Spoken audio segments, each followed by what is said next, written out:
안녕하세요. 코인앤리치 트레이더 제입니다. 오늘은 FTX 파산 여파 그리고 제네시스 출금 중단 마지막으로 경제 지표까지 보면서 마무리하겠습니다. 이제는 차트만 볼 게 아닙니다.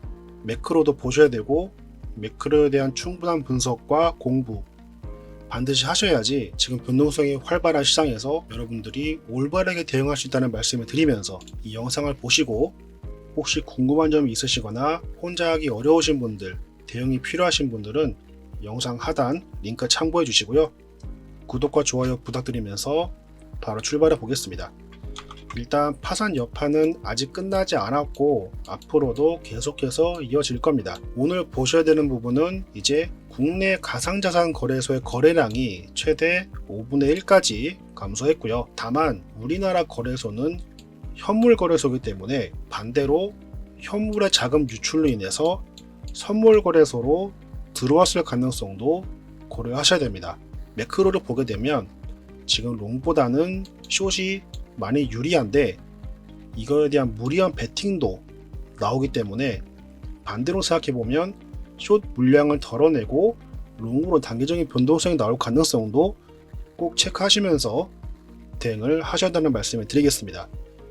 이제는 미 하원에서도 FTX 붕괴 관련해서 바이낸스도 조사할 것이라는 기사가 나왔는데, 왜냐면 이 바이낸스가 FTX 거래소를 인수한다고 인수 의향서를 제출했죠.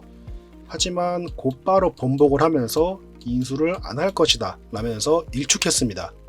그래서 FTX 거래소가 문제가 있구나라는 것을 알렸죠. 인수를 하지 않는다는 것을 표명하면서 알린 거나 마찬가지입니다. 그래서 FTX의 그동안 해왔던 행적이나 아니면 거래 내역을 봤을 때 많이 수상하다 라는 것을 알 수 있었고, 따라서 FTT 코인들이 많이 하락을 했죠. 관련 코인인 솔라나도 마찬가지입니다.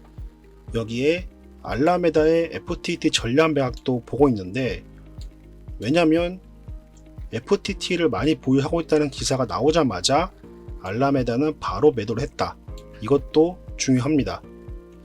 어떻게 보면 선행매매이기 때문에 불법이죠. 사기의 가능성도 농후하다는 분석이 많았습니다. 이 사진을 보시게 되면 숏 청산 그리고 청산에 대한 수량을 보여주는데, FTX가 주요 거래소들 가운데 숏 관련 포지션이 가장 많았습니다.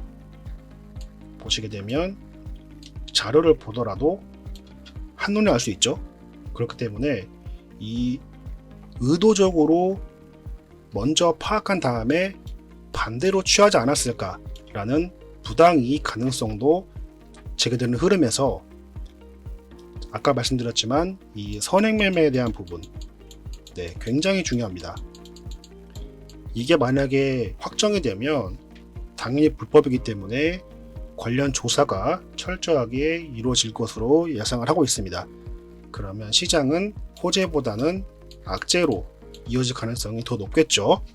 관련 기사를 짧게 살펴보고 가겠습니다. 말씀드린 부분 5분의 1 토막에 대한 부분이고요. 어피트나 빗썸, 코인원, 코빗, 고팍스 5대 거래소 5분의 1 토막이 났다는 것을 볼 수 있겠습니다. 아직 이 해당 자금이 현금을 보유하고 있을지 아니면 선물 거래소로 이동했는지에 대한 부분은 알 수가 없지만, 지금 현재 시기를 보게 되면 아무래도 현금보다는 선물 거래소로 많이 이동하지 않았을까라는 생각을 해봅니다.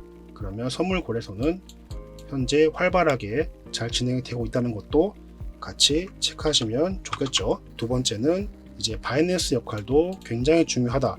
바이낸스가 인수 의향서 밝힌 이후에 바로 취하한 점도 굉장히 청문회의 초점 중 하나가 될 것이라고 말을 하면서 어떤 역할을 했는지 정밀 조사를 할 계획이다라고 밝혔습니다. 이 조사에 대한 결과 그리고 조사 과정에 있어서 조금 더 어떤 악재가 나올지에 대한 부분을 여러분들이 꼭 반드시 팔로우하면서 대응을 하셔야 된다는 말씀을 드릴게요. 다음으로는 제네시스 출금 중단 여파가 있었고 현재 계속해서 자금이 유출되고 있는 부분입니다. 알트를 제외하고도 8억 5천만 달러 규모의 자금이 유출됐고요.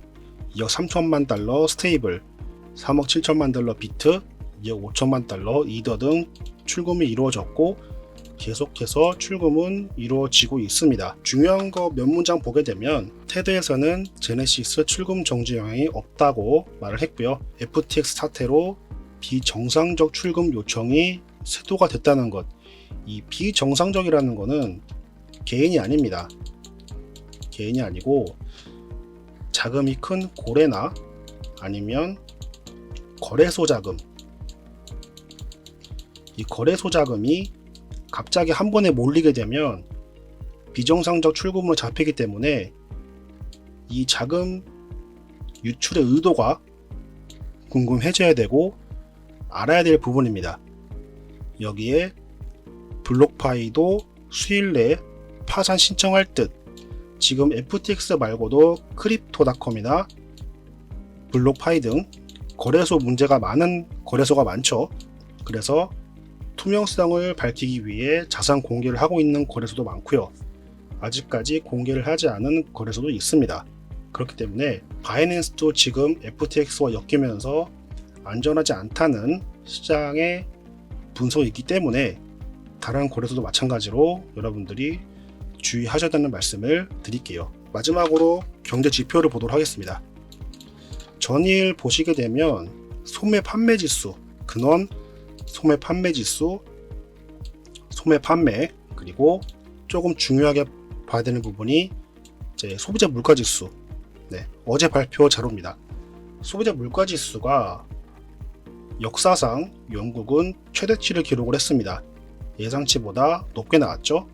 그리고 소매 판매 지수도 예상치보다 크게 상회하면서 미증시는 하락을 했고요. 야간의 코인 시장도 변동성이 조금은 있었습니다. 지표에 대한 해석은 간단한데요. 소매 판매 지수가 상승하면 소비가 활발했다는 것을 의미하는데, 이 소비를 현금으로 했냐 신용으로 했냐, 하지만 지금 경제 상황을 보게 되면 현금보다는 신용으로 했을 가능성이 높습니다.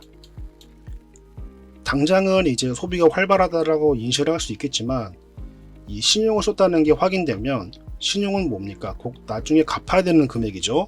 그래서 나중에 갚을 여력이 있는지, 여력이 없게 되면 당연히 경제는 반대로 침체로 이어질 가능성이 존재합니다.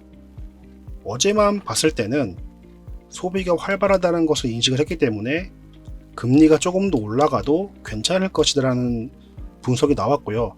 관련해서 FOMC 굉장히 중요해질 것이고, 파월 의장이 어떻게 언급하는지도 여러분들 보시면서 대응하셔야 되는 말씀을 드리겠습니다. 오늘은 잠시 후 19시에 유로 지역의 소비자 물가지수 발표가 되고요.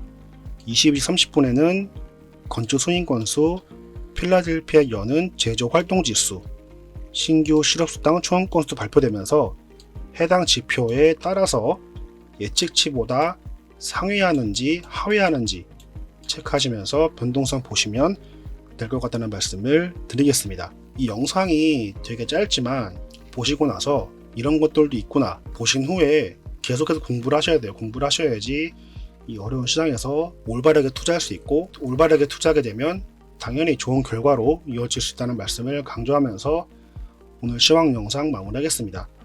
영상 잘 봐주시고요. 저는 내일 더 좋은 영상으로 인사드리겠습니다. 감사합니다.